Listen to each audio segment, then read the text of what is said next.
So since the last video, I did a little bit more work. I finished cutting out the mouth so you can actually see the teeth there. It's a good idea when you're cutting to cut away from the sharp points rather than pulling it up into. Just kind of depends on how firm your clay is or how soft it is. That's gonna kind of play a role. Now, I've got my coil here, and what I'm going to do is I'm gonna go ahead and score and slip not only around the mouth, as you can see that I've already done there, but I'm also gonna score and slip the edge of my coil here, all right? And then we're gonna add a little bit of water, and I'm just kind of trying to outline the mouth here with this coil, and hopefully, and it should, work out so that I have a nice round area that will become, and I'm just gonna do the top part for right now for this particular demonstration, okay? So hopefully you can see that. Now, obviously that lip is way, way too big for what I want to accomplish here, okay? So I'm gonna go ahead and use my modeling tool, my tongue depressor that is, okay? And I'm going to smooth that down, okay?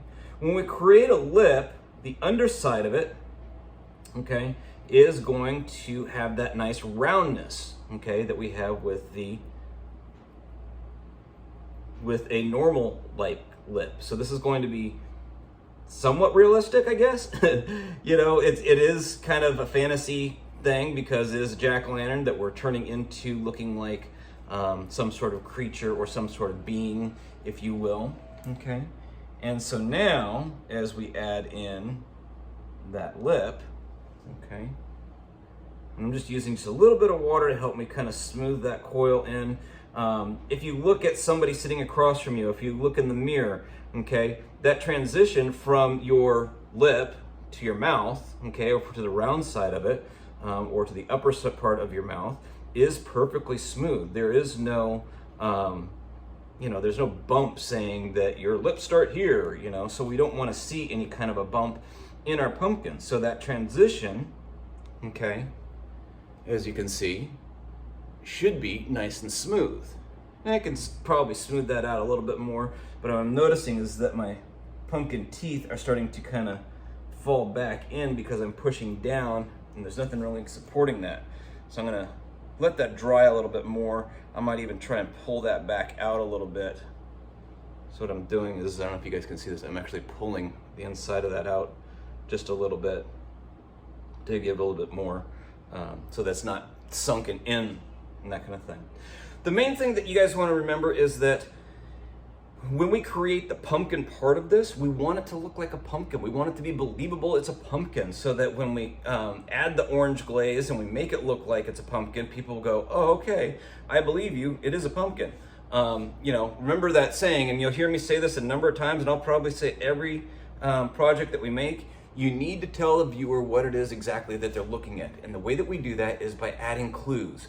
Okay, so if I glaze this orange, like this one, okay, that's telling me that, okay, I recognize that as a pumpkin because it's pumpkin shaped, it's got the lobes of a pumpkin, it's got the stem of a pumpkin. That reminds me of a pumpkin. So that's what I'm looking at. And then when we turn it around, oh, these are teeth. Well, their teeth are now behind that lip. That makes sense. The eyes here, because I've added this little, okay, this little edge here, okay, that's kind of an eyelid. Now the eyes actually look like they're sunken back into the frame of the eyeball or the opening of the eye. That makes sense. Those are the clues that I'm talking about that we need to incorporate into our project so that people viewing it go, okay, I know exactly what it is that I'm looking at, okay? And that is how we as artists control their minds, to make them believe that that's what they're looking at, okay? All right, I'm gonna go ahead and add the next coil here and make that go all the way around so that I've got a bottom lip, and then I'll continue working on it. There's still a lot of work to do. I still gotta do a lot of cleanup and that kind of stuff, but I'll probably just do a time lapse of me putting the rest of that lip on because you guys know how to score, slip, and smooth already, and it get kind of boring. So I'll see you guys in the next video after I get the lip put on, and then maybe I'll put on a rim around the eyes and we'll start thinking about that nose.